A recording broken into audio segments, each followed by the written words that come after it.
bonjour à ceux qui sont encore là, aux survivants de la journée du Covid. On va, on va prendre un peu plus notre temps, je pense, pour cet échange. À titre personnel, je suis extrêmement content de pouvoir prendre la parole après cette remise de prix, certes express, pour venir parler finalement de la finance de demain. À plus d'un titre, par ailleurs, dans la mesure où Lost Wave, que j'ai la chance de diriger, lance aujourd'hui sa campagne de recrutement. Donc j'espère que les startups qui ont gagné les prix, et puis toutes les autres d'ailleurs, vont pouvoir candidater nombreuses sur nos sujets, et nos sujets qui sont très proches de ce qu'on va dire, en l'occurrence dans 2 minutes, dans la mesure où on va chercher les solutions pour les usages et les usagers de demain, pour l'entreprise et les collaborateurs de demain. Je pense qu'il faut vraiment faire cette dissociation. Et puis, des solutions sur les principes de responsabilité de demain. Donc, toutes les startups sont évidemment invitées à candidater sur cet appel, un projet qui est mis en ligne. Le lien est en fait immédiat, à mon sens, sur la question de comment servir les nouvelles tribus. Quand Alain nous a proposé de faire cette table ronde, on s'est dit qu'est-ce qu'on va pouvoir raconter au bout d'un moment.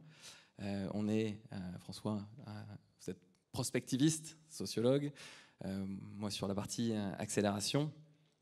On s'est dit, ok, il faut peut-être être plus dans le concept. Moi, j'aime bien commencer les interventions, surtout dans le secteur financier, en citant Marx, qui dit toujours les hommes font l'histoire, mais ils ne savent pas l'histoire qu'ils font. Je pense que ce moment-là, le moment qu'on va avoir, ce regard croisé, c'est justement le moment de faire un pas de côté. On a eu ce matin une intervention d'un partner de chez Kima qui disait la fintech, il ne faut pas seulement vouloir participer, il faut vouloir gagner, il faut vouloir foncer. Très bien, il faut foncer, il faut des gens qui ont envie d'aller de l'avant, il faut des gens qui veulent gagner, hein, ça c'est légitime. Mais il est quand même un tout petit peu nécessaire, à l'heure d'aujourd'hui, de se poser la question de qu'est-ce qu'on a vécu, hein. FinTech Révolution, cette année, a un format un petit peu particulier. Ce n'est pas à la même date que ce qui était initialement prévu. On ne peut pas faire complètement abstraction de cette période. Et on a beaucoup entendu parler de la question du monde d'après. Du monde d'après, on entend vraiment à toutes les sauces. On en a encore reparlé hier. Les mœurs ont changé. Moi, qui est un sujet qui m'irrite tout particulièrement, parce que quand on me demande de le définir, à titre personnel, j'ai énormément de mal. Et d'ailleurs, c'est un concept assez français. Et quand on s'est parlé avec François la première fois, on s'est dit, mais est-ce qu'il existe vraiment ce monde d'après? Et François m'a dit, mais non, en fait, pas du tout. La crise sanitaire, qu'est-ce que c'est si ce n'est finalement un catalyseur de transformation sociale, d'usage de nouvelles tribus? Justement, il y avait une étude qui avait été lancée dans le cadre de la rédaction d'un ouvrage qui s'appelle « Réinventons le progrès ». C'est bien ça, François? Je n'ai pas écorché le titre.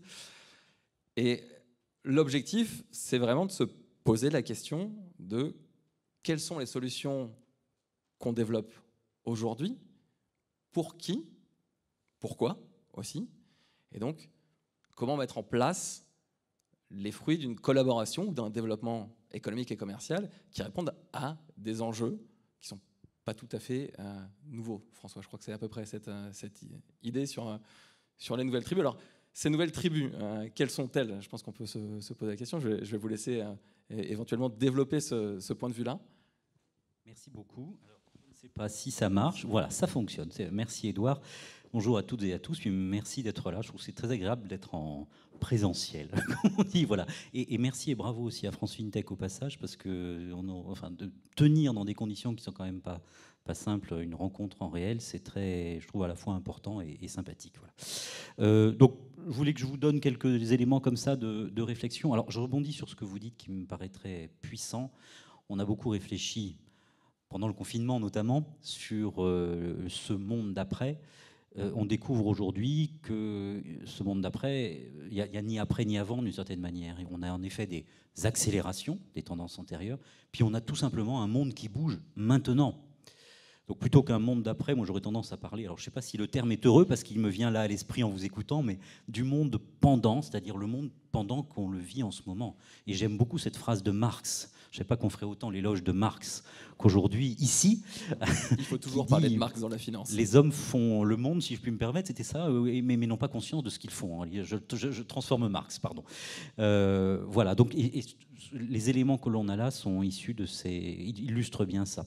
Alors, d'où je parle, si je puis dire, ça c'est pas Marx, d'où je parle, si vous voulez, mon métier à moi consiste à travailler sur l'articulation, les distances, les résonances entre la société, qui change très vite, et puis les entreprises. Donc, on a notamment 2 activités, vous le disiez, prospectives, à travers un centre de prospective qui s'appelle le GCF, qui existe depuis plus de 2 ans maintenant.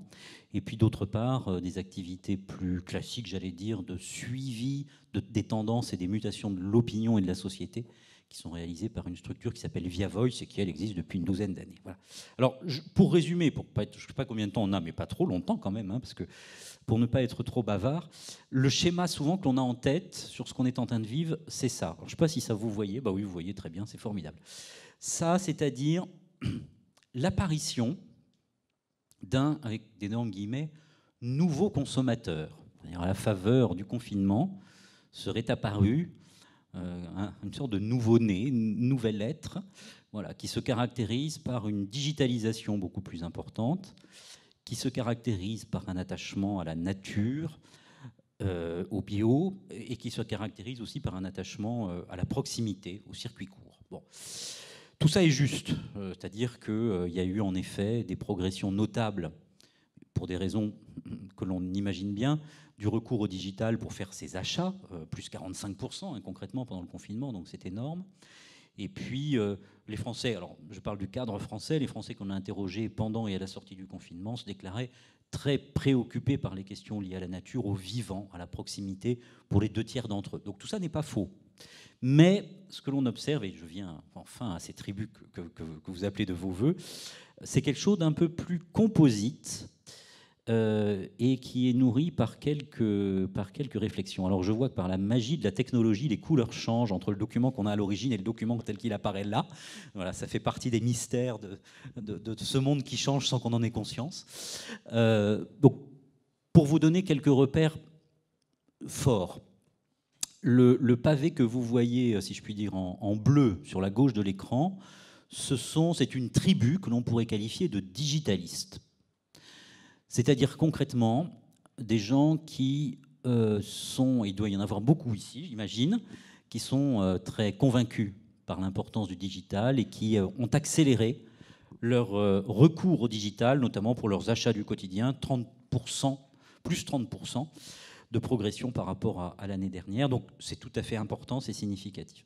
Ceux qui sont, alors ça apparaît en orange, ça ne devait pas être un orange, mais bon, ceux qui sont sur le côté droit sont des gens qui disent « mais moi le digital est très bien, mais je ne veux pas aller davantage vers le digital.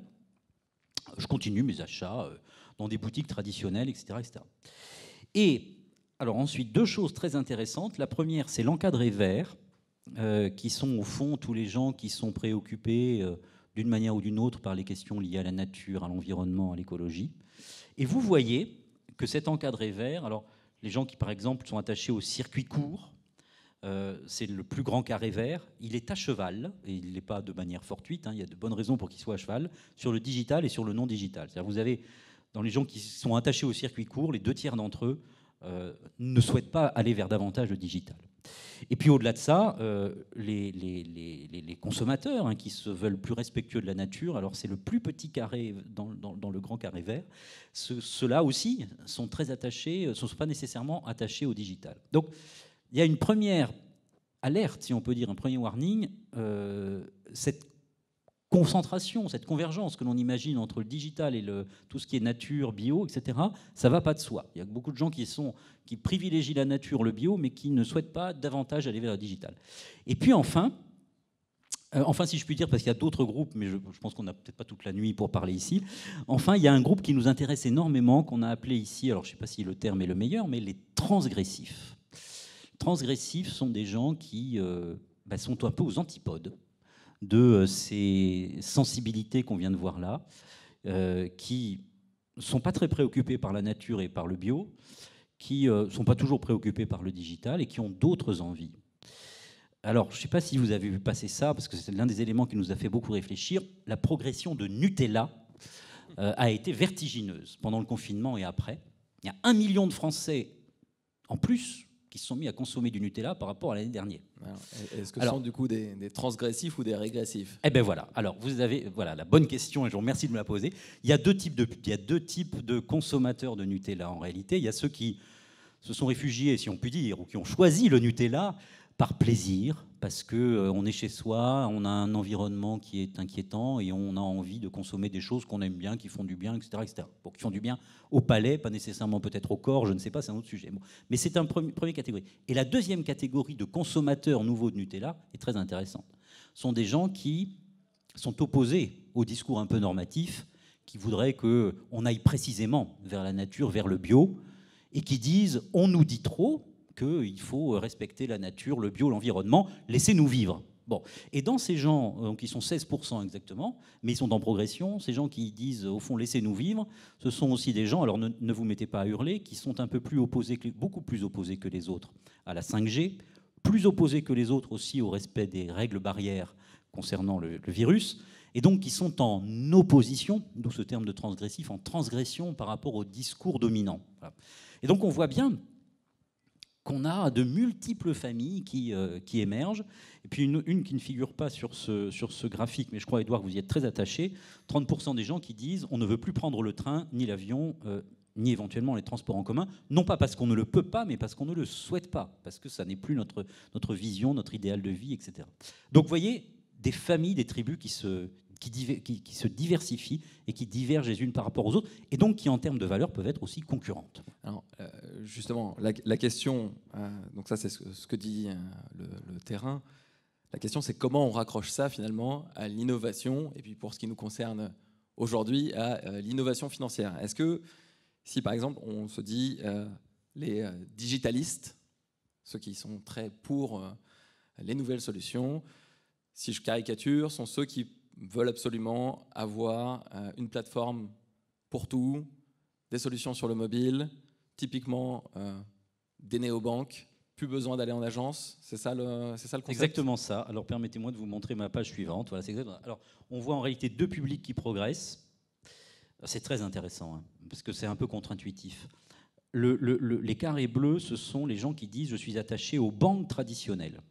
Et les carrés rouges, aux néobanques. Donc, qui disent très clairement, pour être rigoureux sur la question, après, on se place dans une optique où la pandémie a disparu, et à quoi serez-vous davantage attaché? Donc les deux progressent. Et en effet, ce que vous dites est très juste, les deux progressent sur des publics très différents. Ceux qui sont attachés aux banques traditionnelles ne sont pas des digitalistes, ce sont des gens plutôt âgés, classe moyenne, qui ont envie, au fond, d'un retour à des choses classiques, avec d'énormes guillemets, et ceux qui souhaitent davantage de néobanques, eux, sont typiquement les digitalistes. Donc on voit bien la transposition en termes de solutions d'offres de services, et notamment dans le milieu financier, entre des publics qui sont très différents. Donc quand on propose une solution, souvent on ne parle qu'à l'un de ces publics, et donc la question en effet est celle de la capacité à relier des publics qui sont différents et qui, dans les années qui viennent, à notre avis, peuvent être de plus en plus différents. En fait, ça pose vraiment la question de la gestion de la relation client. C'est-à-dire que les attentes de ces différents groupes, en fonction de leurs aspirations, sont très différentes. Et ce qui est intéressant, c'est que je vous parlais tout à l'heure de la construction de notre nouvel appel à projet. Pour le faire, nous, on va rencontrer nos différents partenaires pour voir un petit peu là où ça fait mal, donc là où sont les besoins d'innovation. Et il y a quelque chose qu'on voit de façon extrêmement marquée chez les banquiers et chez les assureurs, c'est que cette relation client, elle a quelque chose de très détérioré. C'est comme si le lien avait été finalement rompu à un moment donné. Et la question se pose vraiment de comment on répare, en fait, comment on pense les plaies. Et c'est vraiment, quand je dis le mot plaie, je pense vraiment à tout ce que ça comporte. À la fois, alors le problème, c'est qu'on a parfois la tentation du tout digital. Donc de se dire, en réalité, il faudrait quasiment que les conseillers ne voient plus les personnes parce que le lien est rompu. En réalité, ce qu'on voit là sur le terrain, c'est complètement l'inverse. C'est-à-dire, c'est pour une partie les digitalistes. Alors, est-ce que les digitalistes sont les jeunes? Je pense qu'il y a un peu cette question-là qui se pose. Comment je donne une excellente UX à mon application? Comment je fais en sorte que cette personne qui a l'habitude d'utiliser son téléphone portable et qui le sort 200 fois par jour, c'est à peu près le chiffre d'usage d'un téléphone portable, d'un smartphone en tout cas, quand on l'a dans sa poche. Et à l'inverse, quelque chose qui est encore assez peu vu, parce qu'en fait, quand on parle d'innovation, on en a fait beaucoup sur la Startup Nation, on a tendance à penser que finalement, la meilleure relation client, c'est que le mobile. En l'occurrence, pas du tout. On voit qu'il y a quand même une partie où il faut quand même se poser la question des solutions en agence pour aider les conseillers à finalement avoir cette meilleure relation dans le temps. C'est un peu ça qu'on est en train de dire en fait. C'est exactement ça. Alors ça joue sur beaucoup de choses. Ça joue sur la relation client, en effet. Ça joue sur la communication avec quels arguments. On ne parle pas de la même manière aux digitalistes qui en effet sont beaucoup plus jeunes que les autres, plus urbains, etc., plus diplômés souvent. Mais ça veut dire qu'il y a aussi une transition de société. Ça joue sur des arguments de marketing stratégique aussi. Et puis plus profondément, le livre que vous avez évoqué rapidement, hein, que nous publions début novembre, qui s'appelle « Réinventons le progrès », porte sur ce constat d'une divergence, souvent de plus en plus grande, entre innovation technologique d'une part et mutation de société d'autre part.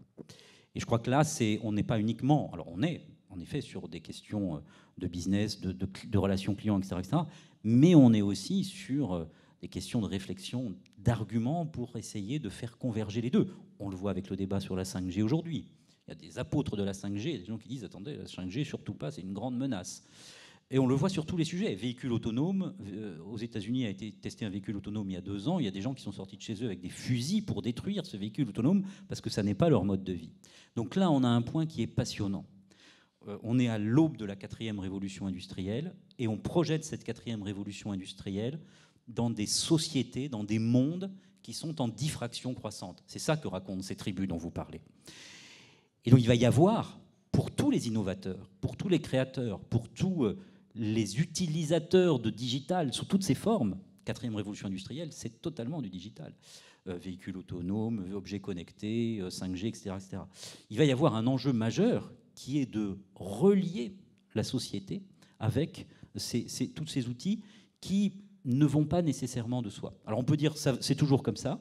Là, il y a quand même aujourd'hui, au cœur de nos sociétés, une forme de guerre, une concurrence des modes de vie. Des gens qui pensent que, typiquement la 5G, c'est ça. Je ne veux pas data 5G parce que ça n'est pas mon mode de vie. Donc il y a un enjeu qui va être un enjeu majeur, je pense, pour beaucoup d'entreprises, consistant à retisser des liens avec des publics de plus en plus larges, sauf si on considère qu'on a un marché, et ça peut se produire aussi, on peut avoir un marché très étroit, et ça fonctionne très bien sur un marché propre, avec un public, mais qui risque d'être en effet plus limité. Alors, on a vu sur le slide précédent qu'il y avait une catégorie qui était transverse, qui pouvait peut-être réconcilier en fait, ces deux tribus, qui étaient les solutions à impact sociétal, environnemental. Il y a eu un prix qui vient d'être décerné pour la start-up avec le meilleur impact environnemental. Est-ce que finalement, il y a un des scénarios qui peut exister, qui consiste à dire, pour réconcilier ces populations, il faut que les grandes banques, les grands assureurs optent à la fois pour des solutions digitales et des solutions in situ, mais quel que soit le canal, finalement, prennent en compte ces enjeux sociétaux, ces enjeux environnementaux, pour renforcer leur attachement, en tout cas pour que l'image soit attachante d'un point de vue du consommateur. Est-ce que ça, c'est une solution possible ? C'est le premier élément, et qui est très important. On le voit, il serait erroné de négliger ça, et ce serait même dangereux. Ensuite, il y a un deuxième élément qui est d'une simplicité folle, mais qui apparaît quand même en permanence à la lecture des résultats qu'on recueille, c'est à quoi ça sert dans ma vie ? Vous pouvez imaginer des choses très bien pour faire de la transition écologique, environnementale, avoir une utilité sociale. Enfin, la question première, c'est votre innovation, à quoi elle me sert à moi ? Et c'est ça, souvent, qui n'apparaît pas. Et ça n'apparaît pas souvent parce que les concepteurs de ces innovations considèrent comme naturelle l'offre qu'ils proposent. Sur la 5G, ça a été très peu fait. Y compris par les promoteurs de la 5G, ce travail, ils vont dire voilà à quoi ça. Alors maintenant, ils le font, parce qu'il y a quelques enjeux de société. Donc voilà à quoi ça va vous servir dans votre vie quotidienne. Donc ça, c'est très important. Troisième chose très importante, qui a l'air plus lointaine, mais je crois que les deux vont se relier, c'est précisément mettre en résonance ces innovations-là avec des idées de progrès. Et quand on dit progrès, c'est pas forcément la question environnementale, c'est pas uniquement la question environnementale et la question de société. Ce qu'on dit aujourd'hui aux gens, ce serait quoi un monde meilleur ? La question environnementale est fondamentale, mais jugée souvent de manière défensive. Il faut le faire, parce que sinon on va avoir des grosses difficultés. Quand on dit progrès, les deux choses qui arrivent en tête, c'est d'abord éviter les tensions, les conflits, la paix dans le monde, les rivalités entre les groupes sociaux précisément d'une part, et puis d'autre part des choses élémentaires qui sont comment on améliore la vie des personnes les plus démunies, lutter contre la faim. Le prix Nobel de la paix a été remis à ce programme de lutte contre la faim dans le monde. Donc des choses fondamentales aussi, et envers lesquelles on peut adresser une utilité, dire même mon innovation telle que je la propose, bien sûr elle peut concourir à la transition écologique ou être utile socialement, ou sociétalement, mais elle peut avoir aussi ces finalités-là. Puis enfin le quatrième élément, ce sont l'articulation avec des choses très personnelles, au fond, dans ma vie quotidienne, dans mon parcours à moi, l'identification de mes besoins, de mes aspirations en tant que client ultime. Mais ce sont des choses un peu plus classiques que l'on voit avec du marketing plus classique. Mais je pense qu'il y a une nécessité de retisser des liens avec peut-être de l'infra, du collectif. Pas uniquement les grandes tendances, pas uniquement l'individualisation, mais parler à des groupes qui, entre eux, ne se comprennent pas toujours. C'est quasiment le mot de la fin. Donc si on résume, différents cadeaux, une nouvelle version du progrès, et finalement qu'il ne faut pas imposer de façon normative si on ne veut pas se mettre à dos les transgressifs. Je crois que c'est exactement ça. Ce qu'on voit aujourd'hui, pour votre question angoissante, là, où allons-nous et quel est le monde d'après, ce qu'on voit aujourd'hui, pour faire simple, c'est l'amplification des divergences, des diffractions que l'on avait déjà vu naître avant la crise sanitaire. Donc il y avait déjà avant, bien entendu, une société en diffraction croissante. Aujourd'hui, on voit ces divergences accélérer. Donc si on veut fédérer, et à mon avis, l'économie, les entreprises sont un vecteur formidable pour tisser des liens, compte tenu du discrédit par ailleurs de la politique, il faut le faire en effet en réinventant un dialogue avec des publics qui ont des visions différentes, et donc peut-être adapter l'offre, le service, la réponse client, et aussi le discours que l'on porte en résonance avec ces différents groupes sociaux. Merci beaucoup François.